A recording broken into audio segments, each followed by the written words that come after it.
பல்லு வலி இருக்கிறவங்க, பல்லு வந்து சொத்த பல்லு இருக்கிறவங்க, பல்லு உடஞ்சி பல்லு வலி இருக்கிறவங்க, இவங்க என்ன பண்ணணும்னா, இந்த மாதிரி இதை பாருங்க, இது வந்து லவங்க பூ தைலம் இது. இந்த லவங்கப்பூ தைலம் வந்து மெடிக்கலில் விற்கும்.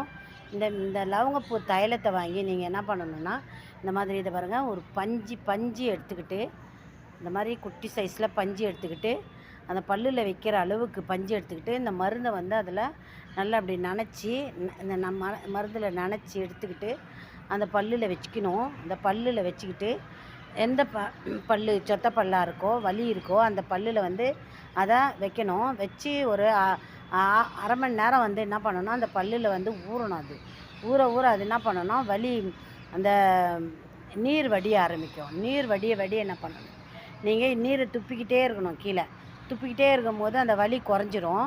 குறைஞ்சிச்சின்னா ஒரு அரை மணி நேரம் கழிச்சு இதை எடுத்துடலாம். எடுத்துகிட்டு நீங்கள் வந்து தொடர்ந்து இதே போல் வந்து ஒரு 3 நாளைக்கு நீங்கள் அந்த பல்லில், அந்த வலி இருக்கிற பல்லில் வந்து இதை செஞ்சுட்டு வந்தீங்கன்னா பல்லு வலி இருக்காது, குறைஞ்சிரும், நல்லாயிருக்கும். இது மாத்திரை போடுறத விட இதை யூஸ் பண்ணுங்கள், சரியாயிடும்.